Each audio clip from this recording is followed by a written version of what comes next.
야, 고졸 주제에 내가 법률 용어를 뭘 안다고 감히 나서니? 어서 가서 손님들 와인이나 더 채워라. 시어머니 권 여사의 목소리는 수백 명의 귀빈이 모인 연회장 안에서 얼음장처럼 차갑게 울려 퍼졌습니다. 대대로 판검사를 배출한 법조계의 성역 박씨, 가문의 운명이 걸린 500억 원 규모의 합작 계약서가 테이블 위에 놓여있던 그 순간이었습니다. 수연은 그 화려한 서류 속에 숨겨진 독소 조항과 파산의 징조를 보았지만 엘리트라 자부하는 이 집안 식구들에게 그녀는 그저 말기 못 알아듣는 식모일 뿐이었습니다. 제가 통역하겠습니다. 수연이 떨리는 손으로 마이크를 잡으려 하자 장내는 순식간에 비웃음으로 가득 찼습니다. 고졸 며느리가 영미법 전문 용어를 이해한다는 것 자체가 그들에게는 한편의 코미디였으니까요. 하지만 딱 1분 뒤 비웃던 이들의 얼굴은 경악으로 물들고 이 집안의 서열은 완전히 뒤집어지게 됩니다. 과연 그녀는 어떻게 이 오만한 법조 가문을 무릎 꿇리고 자신의 가치를 증명했을까요? 이 이야기의 뒷이야기가 궁금하시다면 잠시 구독과 알림 설정 부탁드립니다. 지금 어디에서 이 이야기를 듣고 계신지 댓글로 남겨주세요. 끝까지 들으시면 인생의 큰 깨달음을 얻으심은 물론 가슴 뻥 뚫리는 카타르시스를 느끼실 겁니다.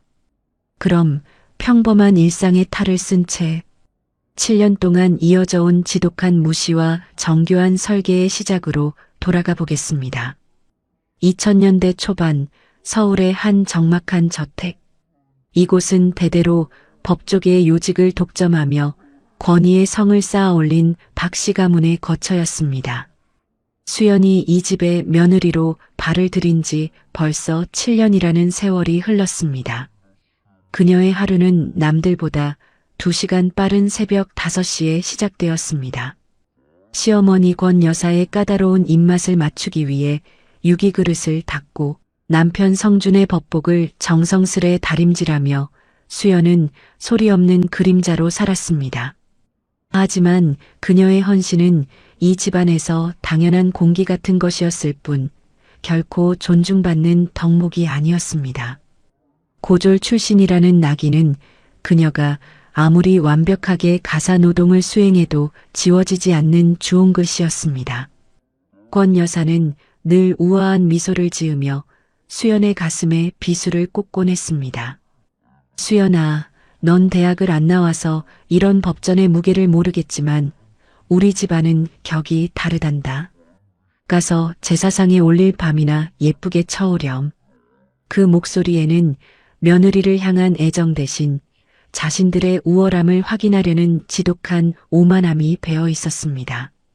수연은 말없이 고개를 숙였지만 그녀의 눈은 이미 저택 구석구석을 날카롭게 훑고 있었습니다. 남편이 서재에 무심히 흘리고 간 법률 서류 속에 치명적인 오타, 유학파 변호사라 자부하는 시동생 민혁이 술에 취해 자랑하듯 내뱉은 로펌의 부적절한 내부 거래 정황들까지 남들이 무식하다고 비웃는 수연의 머릿속에는 이미 이 가문의 허술한 자산, 운영 현황과 법적 리스크가 데이터베이스처럼 차곡차곡 쌓이고 있었습니다. 그녀는 아버지가 남겨준 수천 권의 판례집을 통해 문장 하나가 세상을 뒤집는 법을 익힌 실전 전문가였습니다. 법조계의 엘리트라 자부하는 이들이 수연의 앞에서 경계를 풀고 치명적인 비밀들을 쏟아낼 때마다 수연은 조용히 칼날을 갈며 때를 기다렸습니다.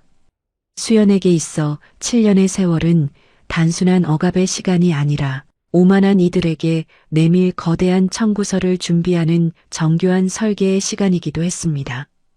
박씨 가문의 저택 내부에는 늘 오만이라는 이름의 서늘한 기운이 감돌았습니다. 미국 유학을 마치고 돌아온 시동생 민혁은 집에 발을 들이는 순간부터 자신의 학벌을 훈장처럼 휘두르며 집안의 질서를 재정립하려 들었습니다. 그는 거실 소파에 길게 누워 수연이 내온 수입차를 한 모금 마시더니 들으라는 듯 형 성준에게 해외 로펌과의 거대한 프로젝트를 떠벌렸습니다. 형, 이번에 내가 물어온 건 단순한 계약이 아니야. 300억 원 규모의 합작법인 설립이라고. 이 바닥에서 내 이름 석자면 미국 변호사들도 벌벌 떨어. 민혁의 목소리에는 선민의식이 가득했고 그 곁에서 권 여사는 흐뭇한 미소를 지으며 수연을 훑어보았습니다. 수연아, 민혁이가 하는 말은 너 같은 애가 100번을 들어도 이해 못할 전문적인 영역이란다. 그러니 괜히 귀동냥하지 말고 서재에 가서 민혁이가 가져온 영문 서류들이나 분류해서 정리해 두렴. 겉으로는 우아한 부탁이었지만 실상은 며느리를 가장 낮은 곳으로 밀어내려는 지능적인 배제였습니다. 하지만 수연은 그들이 알지 못하는 무기를 쥐고 있었습니다. 7년이라는 세월 동안 시댁의 모든 뒤처리를 도맡으며 그녀는 이 집안의 치명적인 구멍들을 누구보다 정확히 파악하고 있었거든요. 민혁이 법인카드로 유흥업소를 드나들며 남긴 영수증 처리부터 권 여사가 고가의 미술품을 통해 비자금을 세탁하려 했던 정황까지 수연의 눈에는 이 법조 명문가라는 화려한 껍데기 아래 골마 터진 환부들이 선명하게 보였습니다. 서재로 들어온 수연은 민혁이 내팽개친 영문 계약서 뭉치를 조용히 훑어보았습니다. 법학 전공자라 자부하는 민혁은 보지 못한 문장, 행간에 숨겨진 치명적인 독소 조항들이 수연의 시야에 들어왔습니다. 상대 측이 교묘하게 설치한 손해배상 예정액 산정 방식과 관할 법원의 함정. 이것은 단순한 계약이 아니라 박 씨 가문의 전 재산을 집어삼키려는 300억 원짜리 거대한 덫이었습니다. 수연은 입술을 깨물며 생각했습니다. 저들은 나를 고졸이라 비웃으며 무식한 식모 취급을 하지만 정작 자신들이 파멸의 구렁텅이로 걸어 들어가는 줄도 모르고 있구나. 30주년 창립 기념식과 외자, 유치 계약이 동시에 열린 호텔 대연회장은 화려함의 극치였습니다. 법조계 명사들이 박 씨 가문의 성공을 축하하며 술잔을 기울였고 민혁은 무대 위에서 미국 로펌 블랙스톤의 대표들과 어깨를 나란히 하며 유창한 영어로 계약의 장밋빛 미래를 의어조렸습니다. 하지만 연회장 한 구석에서 외투를 정리하던 수연의 눈에는 무대 위 미국인 변호사들의 입가에 걸린 비열한 미소가 선명하게 보였습니다.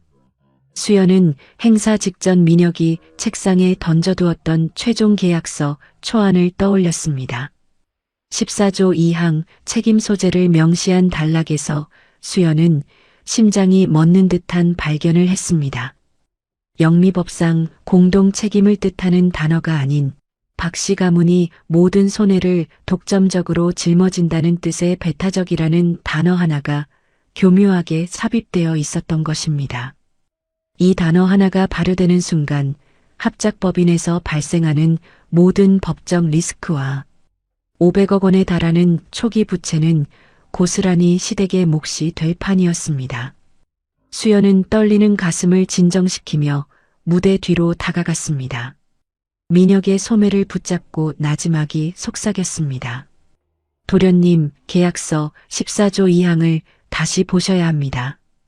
단어 하나가 잘못 들어가 있어요. 이대로 서명하면 우리 집안은 파산입니다. 하지만 민혁은 형수의 손을 거칠게 뿌리치며 비웃음을 날렸습니다. 형수님, 영어 단어 몇 개 안다고 아는 척 좀 하지 마세요. 이건 고졸 수준에서 이해할 수 있는 상업 영어가 아니라고요. 곁에 있던 시어머니 권 여사 역시 서늘한 눈빛으로 수연을 쏘아붙였습니다. 수연은 수백 명의 비웃음 섞인 시선을 뒤로 한 채 연회장 밖으로 밀려났습니다. 시어머니는 며느리의 정당한 경고를 천박한 참견으로 치부하며 입구 쪽으로 쫓아버렸지만 수연은 알고 있었습니다. 자신이 지적한 그 배타적이라는 단어 하나가 오늘 밤 이 화려한 유리성을 어떻게 산산조각 낼 것인지를요. 연회장의 소음이 멀어지는 복도 끝에서 수연은 거칠어진 자신의 손마디를 내려다보았습니다.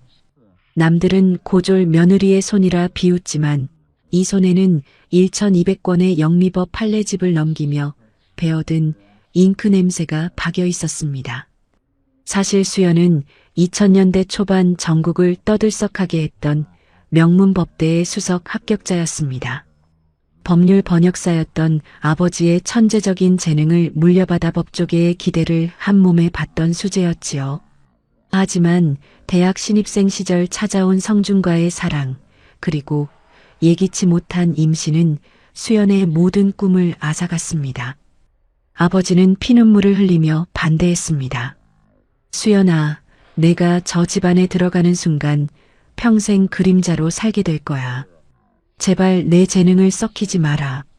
하지만 수연은 사랑을 믿었고 아이를 지키기 위해 화려한 법복 대신 앞치마를 선택했습니다. 그러나 시댁은 수연의 희생을 배움이 짧아 저지른 실수로 치부했습니다.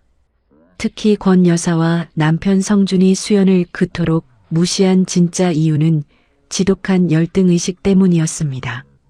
성준은 수차례의 낙방 끝에 겨우 법복을 입었지만 수연은 한 번의 읽기만으로도 판례의 핵심을 꿰뚫는 천재였으니까요. 권 여사는 수연이 세상 밖으로 나가 아들보다 빛날까봐 두려웠고 그래서 더 집요하게 그녀를 주방에 가두려 했습니다. 수연아, 넌 고졸이나 다름없으니 이런 복잡한 서류는 쳐다보지도 마라. 권 여사는 수연이 가진 수석 합격의 기억을 지우기 위해 일부러 더 모욕적인 언사를 일삼았습니다. 수연은 남편의 성공을 위해 자신의 꿈을 제물로 바쳤지만 돌아온 것은 7년간의 지능적인 무시뿐이었습니다.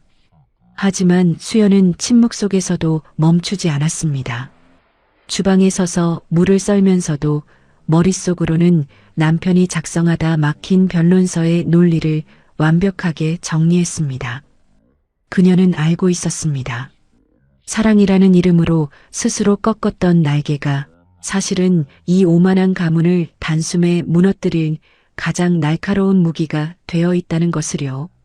화려했던 연회장의 조명이 꺼지고 단 사흘 뒤 박씨 가문의 저택에는 유령 같은 정적이 감돌았습니다.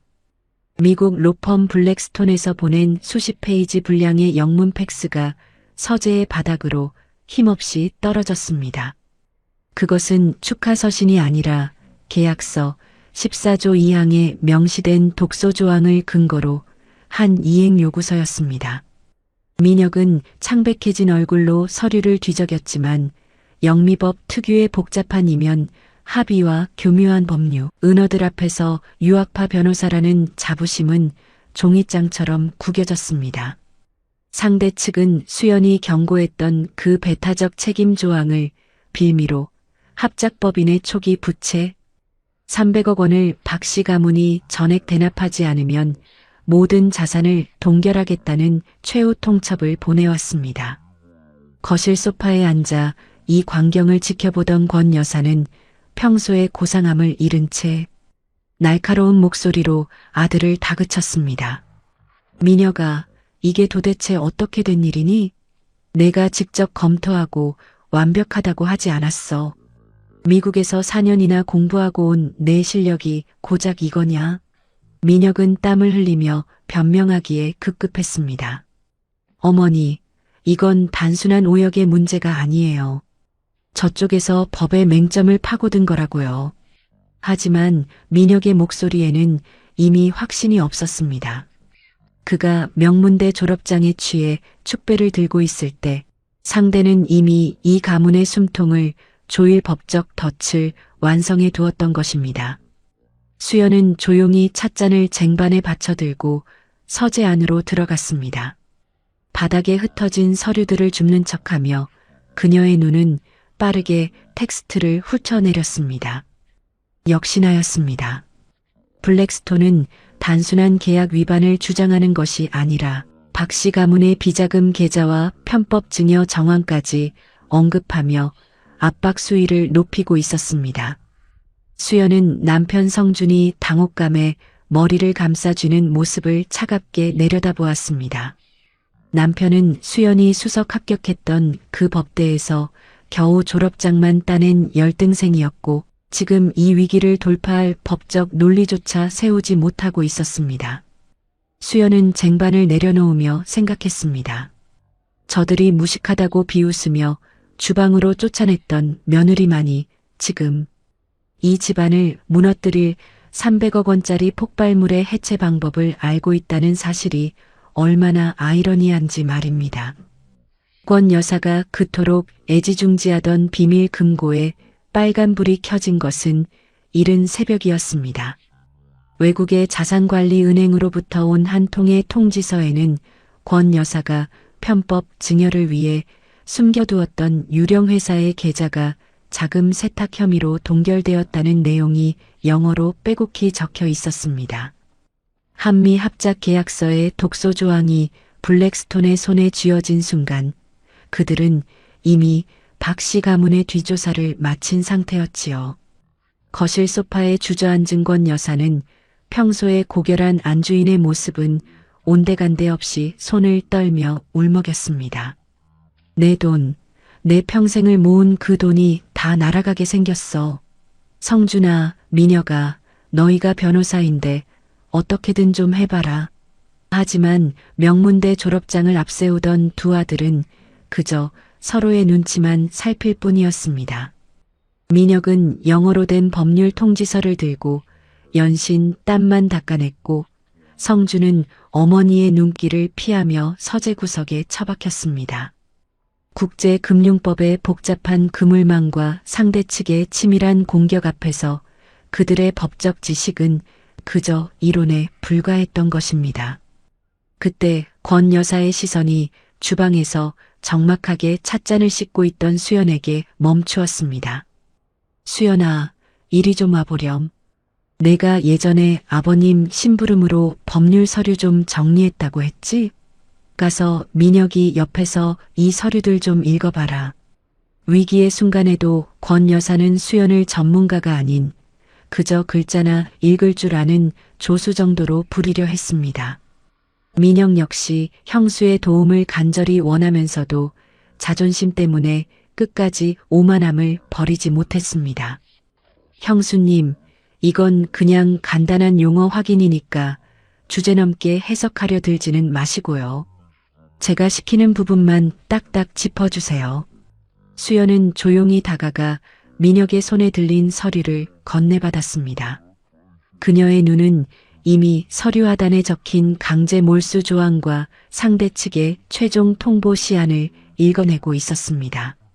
시댁 식구들이 500억 원이라는 숫자에 매몰되어 정신을 못 차리는 동안 수연은 이 모든 사태가 권 여사의 탐욕이 빚어낸 필연적인 파국임을 확인했습니다. 수연은 서류를 내려놓으며 생각했습니다. 저들은 여전히 나를 이 집안의 부품 정도로 생각하고 있구나. 집안이 무너지는 이 순간에도 고졸 며느리의 자존심을 짓밟아야만 자신들의 초라한 학벌이 유지된다고 믿는 저 가련한 엘리트들을 보며 수연은 차가운 연민조차 느끼지 않았습니다. 호텔의 한적한 라운지 뒤편 시댁 식구들이 사색이 되어 대책을 논의하는 동안 수연은 그들의 외투를 정리하며 조용히 그림자 속에 머물렀습니다. 바로 옆 별실에서는 미국 로펌 블랙스톤의 변호사들이 자신들만의 승전보를 미리 울리며 독한 위스키 잔을 기울이고 있었지요. 그들은 한국말을 못하는 척 연기하며 자신들의 은밀한 대화가 코트나 정리하는 이 집안의 며느리에게 들릴 리 없다고 굳게 믿고 있었습니다. 그들은 영어로 빠르게 속삭이며 2000년대 초반 한국 법조계의 허술함을 비웃었습니다. 수연은 코트 주머니를 정리하는 척하며 그들이 내뱉는 법률 은어와 사기수법을 단어 하나 놓치지 않고 머릿속에 기록해 나갔습니다. 그들의 대화는 충격적이었습니다. 이번 합작 계약은 처음부터 사업이 목적이 아니라 박 씨 가문이 보유한 알짜배기 부동산과 권 여사의 비자금을 합법적으로 탈취하기 위한 거대한 기획 사기였습니다. 그들은 영미법의 특수 목적법인 제도를 악용해 부채만 남기고 자산은 해외로 빼돌리는 이른바 깡통 회사 전략을 세워두고 있었지요. 수연은 그들이 500억 원이라는 숫자를 언급하며 한국의 엘리트 변호사라는 자들이 단어 하나의 뉘앙스도 구분 못해 스스로 목줄을 내밀었다고 낄낄거리는 소리를 들었습니다. 민혁이 자부하던 유학파의 자존심은 그저 저들의 비웃음을 사는 안주거리에 불과했던 것입니다. 수연의 눈빛이 서늘하게 가라앉았습니다. 그녀는 아버지가 남긴 1200권의 판례집 속에서 이와 유사한 국제금융 사기 사건이 어떻게 파멸을 맞이했는지 이미 수십 번도 더 읽어보았습니다. 저들이 말하는 이중계약서의 허점과 관할 법원의 모순을 수연은 손바닥 보듯 꿰뚫고 있었습니다. 수연은 주방으로 돌아가 차가운 물에 손을 씻으며 생각했습니다. 7년 전 수석 합격의 꿈을 접고 이 집의 식모가 되었을 때 사람들은 저를 실패자라 불렀지만 오늘 저들의 오만한 언어는 저를 다시금 가장 날카로운 심판자로 불러내고 있었습니다. 시댁 식구들이 돈을 잃을까 두려워 발을 동동 구르는 동안 수연은 이미 이 사기극을 역으로 이용해 블랙스톤의 목을 죄어올 반격의 시나리오를 완성했습니다. 오만한 엘리트들이 자신들이 무시했던 고졸 며느리의 발치에 엎드려 자비를 구하게 될 그 순간이 이제 거대한 파도처럼 다가오고 있었습니다. 무거운 어둠이 내려앉은 서재, 성주는 머리카락을 쥐어뜯으며 책상 위에 널브러진 서류 더미 속에 파묻혀 있었습니다. 사법연수원 수석이라는 명성은 500억 원이라는 거대한 빚의 공포 앞에서 아무런 힘도 쓰지 못했지요. 그는 눈시울이 붉어진 채 헛웃음을 내뱉으며 떨리는 손으로 위스키 잔을 들이켰습니다. 가문의 몰락을 자신의 손으로 서명했다는 자책감과 해결책을 찾지 못하는 무력감이 그를 집어삼키고 있었습니다. 그때 수연이 조용히 문을 열고 따뜻한 찻잔을 든 채 다가왔습니다. 그녀는 바닥에 떨어진 영문 계약서 한 장을 집어들며 성준의 곁에 섰습니다. 여보, 지금 울고 있을 때가 아니에요. 여기 5조 사망의 중거법 조항을 다시 보세요. 상대 측이 자산 현황을 허위로 기재했다면 이 계약 자체가 무효가 될 수 있는 단서가 영어로 숨겨져 있어요. 수연의 목소리는 차분했고 논리는 날카로웠습니다. 하지만 성주는 아내의 손에 들린 서류를 거칠게 뺏어 던지며 소리를 질렀습니다. 너 지금 뭐 하는 거야? 변호사인 내가 며칠째 밤을 새워도 못 찾는 답을 고졸인 내가 찾는다고? 어디서 건방지게 법률 조항을 입에 올려. 그의 분노 아래에는 아내의 명석함을 인정하고 싶지 않은 지독한 열등감이 꿈틀대고 있었습니다. 수연이 수석으로 입학했던 그 법대를 자신은 3년이나 낙방하며 겨우 들어갔다는 사실이 이 위기의 순간에도 성준이 이성을 가로막고 있었던 것이지요. 수연은 바닥에 흩어진 종이들을 묵묵히 내려다보았습니다. 남편이 자존심을 세우며 소리를 지르는 그 1분 1초가 사실은 이 집안의 숨통을 끊는 시간임을 그녀는 너무나 잘 알고 있었습니다. 여보, 제발 제 말 좀 들으세요. 지금 상대 측에 이해 제기 문서를 보내지 않으면 기회는 영영 사라져요. 수연이 다시 한번 간곡하게 말했지만 성주는 아내를 서재 밖으로 거칠게 밀어내며 문을 잠가버렸습니다. 주방으로 쫓겨난 수연은 문틈 너머로 들리는 남편의 오열 소리를 들으며 차갑게 식은 찻잔을 쥐었습니다. 7년 전 수석 합격의 날개를 꺾고 이 사람을 선택했던 자신의 결단이 얼마나 허망한 것이었는지 수연은 뼈저리게 느꼈습니다. 이제 수연은 더 이상 조언하지 않기로 했습니다.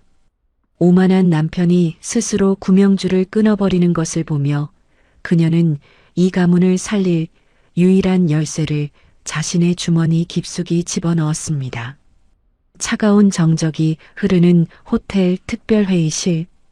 박씨 가문의 운명을 결정지을 최후의 서명만이 남은 순간이었습니다.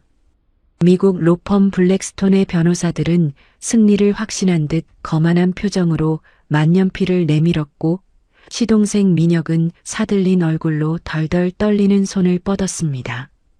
300억 원이라는 거대한 빚더미가 가문을 짓누르기 직전 회의실 문이 조용히 열렸습니다. 차 쟁반을 든 수연이 평소처럼 고개를 숙인 채 안으로 들어섰지요. 권 여사는 이 긴박한 순간에 눈치 없이 들어온 며느리를 향해 날선 눈총을 보냈습니다. 수연아, 지금 어느 때라고 여길 들어오니? 어서 나가지 못해.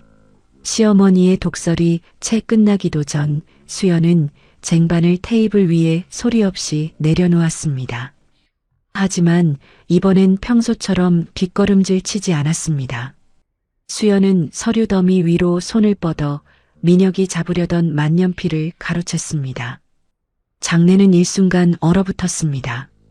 민혁은 당혹감에 어안이 벙벙해졌고 블랙스톤의 변호사들은 눈썹을 치켜세우며 불쾌한 기색을 내비쳤습니다.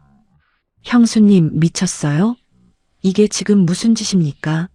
민혁의 고함이 터져나왔지만 수연은 흔들림 없이 상대 측 대표의 눈을 똑바로 응시했습니다. 그리고 7년 동안 닫아 걸었던 문장들을 하나씩 꺼내기 시작했습니다. 그녀의 입에서 흘러나온 것은 단순한 회화가 아니었습니다. 영미법의 정수를 꿰뚫는 날카롭고 우아한 법률 영어였지요. 수연은 계약서 14조 2항과 5조 3항의 모순을 지적하며 상대 측이 숨겨둔 이면 합의의 허점을 조목조목 짚어주었습니다. 그녀는 영어로 말하면서도 이 조항이 어떻게 박씨 가문의 자산을 강제로 몰수하려는 사기극인지 실시간으로 한국어 설명을 덧붙였습니다. 회의실 안의 공기는 순식간에 뒤집혔습니다. 비웃음을 준비하던 블랙스톤 변호사들의 얼굴은 경악으로 물들었고 만년필을 들고 있던 그들의 손끝이 미세하게 떨리기 시작했습니다. 고졸 며느리라 무시하며 주방으로 밀어냈던 수연이 사실은 2000년대 초반 한국 법조계가 한 번도 마주해 보지 못한 영미법의 괴물이었다는 사실을 그들은 비로소 깨달았습니다. 수연은 상대 측 변호사에게 이 계약이 국제금융사기죄에 해당하며 1분 안에 협상 조건을 변경하지 않으면 미 연방 검찰에 고발할 준비가 되어 있다고 단호하게 선언했습니다. 이건 계약서가 아니라 강도질이군요. 수연이 던진 마지막 한 문장에 블랙스톤의 대표는 황급히 가방을 챙기려다 서류를 바닥에 쏟았습니다. 블랙스톤의 수석 변호사는 당황한 기색을 감추려 책상을 강하게 내리치며 영어로 고함을 질렀습니다.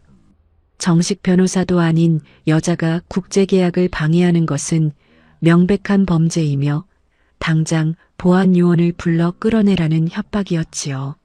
하지만 수연은 눈 하나 깜짝하지 않고 품 안에서 작은 녹음기와 낡은 서류 뭉치를 꺼내 테이블 위에 올렸습니다. 그녀의 입술 사이로 흐르는 문장들은 차분하고 우아했지만 그 내용은 블랙스톤의 숨통을 단숨에 끊어버릴 치명적인 맹독이었습니다. 수연은 어제 라운지 별실에서 그들이 나눈 대화, 즉 한국 법조계의 무지를 비웃으며 자산 탈취를 모의했던 구체적인 발언과 시간까지 영어로 명확히 의조렸습니다. 사기에 의한 의사표시는 우리 민법 제110조에 따라 취소 사유일 뿐만 아니라 영미법상으로도 명백한 사기적 기망 행위에 해당합니다. 당신들이 숨겨둔 이면 계약서와 깡통회사의 실체를 제가 이미 확보했다면 어쩌시겠습니까? 수연의 설명이 이어질수록 회의실의 공기는 얼음장처럼 차갑게 식어갔습니다. 300억 원이라는 숫자에 눈이 멀어 가문의 인장을 찍으려 했던 민혁은 자신의 유학 시절 배운 지식이 얼마나 하찮고 얄팍한 것이었는지 깨달으며 처참하게 고개를 숙였습니다. 권 여사는 자신이 무식하다고 멸시했던 며느리가 오만한 미국 변호사들을 상대로 완벽한 승기를 잡는 장면을 보며 7년 동안 고수해 온 고상한 가면이 조각조각 부서지는 수치심을 느꼈습니다. 수연은 반격을 멈추지 않았습니다. 그녀는 아버지가 남긴 1200권의 판례집 중 블랙스톤이 과거 다른 국가에서 저질렀던 유사한 소송 사례 3가지를 언급하며 지금 당장 무조건적인 계약 파기와 손해배상 포기 각서에 서명하지 않으면 국제형사사법공조를 통해 당신들의 본국 로펌까지 무너뜨리겠다고 선포했습니다. 2000년대 초반의 한국 며느리에게서 나올 수 없는 압도적인 전문성과 정보력 앞에 블랙스톤의 대표는 결국 비굴하게 무릎을 꿇었습니다. 제발 조용히 해결합시다. 원하는 게 뭡니까? 오만했던 기세는 한순간에 사라지고 간청만 남았습니다. 수연은 냉소적인 미소를 지으며 펜을 그들에게 다시 밀어주었습니다. 이제 300억 원의 파산 위기는 사라졌고 오히려 상대가 시댁 가문에 거액의 보상금을 지불해야 하는 역전의 판이 완성되었습니다. 회의실 문이 열리고 밖으로 나온 복도 공기는 승리의 여운보다 서늘한 정적으로 가득했습니다. 300억 원의 파산 위기를 막아내고 가문의 몰락을 저지한 것은 명문대 법복을 입은 아들들이 아니라 그들이 7년 동안 식모처럼 부렸던 수연이었으니까요. 권 여사는 안도감에 가슴을 쓸어내리면서도 습관처럼 수연에게 명령을 내리려 했습니다. 수연아, 고생했다. 어서 집에 가서 아버님 좋아하시는 대추차나 좀 끓여놓으렴. 오늘 일은 우리끼리 조용히 덮는 게 좋겠다. 시어머니의 목소리에는 여전히 며느리를 자신의 발 아래 두려는 오만한 관성이 남아 있었습니다. 하지만 수연은 자리에 멈춰서서 권 여사의 눈을 조용히 마주 보았습니다. 그 눈빛은 예전처럼 순종적이지 않았고 오히려 서늘한 위험마저 느껴졌지요. 수연은 품 안에서 7년 동안 기록해온 낡은 수첩 하나를 꺼냈습니다. 거기에는 권 여사가 세탁하려던 비자금의 흐름과 민혁이 유흥비로 탕진한 법인카드 내역 그리고 남편 성준이 아내의 지식을 가로채 작성했던 변론서의 목록들이 날짜별로 적혀 있었습니다. 어머님, 제가 막아낸 건 300억 원의 빚뿐만이 아닙니다. 이 수첩 하나면 법조 명문가라는 박씨 가문의 간판은 단 하루 만에 쓰레기통에 처박힐 수도 있어요. 수연의 나직한 목소리에 권 여사의 얼굴은 순식간에 흑빛으로 변했습니다. 민혁은 제 발등을 찍은 듯 바닥만 내려다보았고 성주는 아내의 이름을 부르려다 차마 입을 떼지 못했습니다. 자신이 3년이나 낙방하며 얻어낸 변호사 자격증이 아내가 7년 동안 주방에서 갈고 닦은 실전 법률 지식 앞에 얼마나 초라한 것인지 뼈저리게 느꼈기 때문입니다. 수연은 남편을 향해 차갑게 덧붙였습니다. 당신이 제 날개를 꺾고 이 집에 가둬두었을 때 저는 법전 대신 당신들의 추악한 욕망을 읽는 법을 배웠어요. 이제 제가 이 집안의 모든 법률 실무와 자산 관리를 맡겠습니다. 수연이 내민 것은 돈이 아닌 가문의 주도권을 완전히 넘기라는 서늘한 청구서였습니다. 이제 박씨 가문의 안주인은 학벌 좋은 시어머니가 아니라 가장 낮은 곳에서 가장 높은 지식을 쌓아온 설계자 수연이 될 참이었습니다. 사건이 지나고 며칠 뒤 박씨 가문의 저택에 찾아온 아침은 예전과는 사뭇 다른 공기를 머금고 있었습니다. 주방에서 달그락거리며 혼자 아침을 준비하던 수연의 뒤로 권 여사가 조심스럽게 다가왔습니다. 권 여사는 찻잔을 든 손을 망설이다가 처음으로 수연의 눈을 똑바로 마주하며 나지막이 입을 열었습니다. 수연아, 오늘 아침은 내가 차려보마. 너는 서재에 가서 민혁이하고 성준이가 정리해둔 법인 서류들 좀 검토해 주겠니? 그것은 단순한 부탁이 아니라 7년 만에 처음으로 수연을 이 집안의 정당한 전문가로 인정한다는 항복선언과도 같았습니다. 서재 책상 위에는 이제 수연의 이름이 적힌 명패가 놓여 있었습니다. 남편 성준은 아내의 옆자리에 앉아 자신이 놓쳤던 판례들을 조심스럽게 물어보며 지난 세월 자신이 얼마나 오만한 무지에 갇혀 있었는지를 고백했습니다. 여보, 당신이 수석 합격을 포기하고 내 곁에 왔을 때 나는 당신을 지켜준 게 아니라 당신의 빛을 가리고 있었던 거야. 정말 미안해. 성준의 뒤늦은 사과에 수연의 눈시울이 잠시 붉어졌지만 그녀는 울지 않았습니다.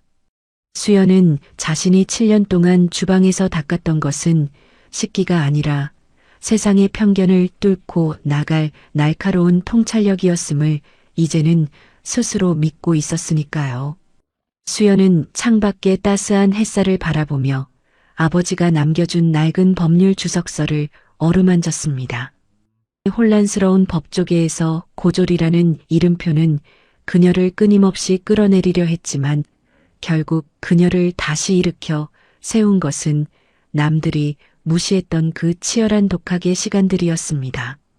시동생 민영 역시 이제는 형수님이라는 호칭 앞에 존경을 담기 시작했고 가문의 모든 중요한 결정은 수연의 확인 없이는 이루어지지 않는 새로운 질서가 정립되었습니다. 이야기를 마치며 여러분께 묻고 싶습니다. 혹시 지금 졸업장 한 장이나 남들의 시선 때문에 자신의 가치를 깎아내리고 있지는 않으신가요? 한수연이 증명한 것은 영미법 지식뿐만이 아니었습니다. 우리가 묵묵히 견뎌온 시간과 스스로 쌓아 올린 내공은 결코 배신하지 않는다는 진리였습니다. 명문대 간판보다 빛나는 것은 당신의 손에 박인 굳은 살이며 당신의 머릿속에 담긴 삶의 지혜입니다. 당신의 진짜 가치는 타인이 정하는 것이 아니라 바로 당신 자신이 증명해 나가는 것입니다. 끝까지 들어주셔서 감사합니다. 지금까지 이야기 친구의 이야기였습니다.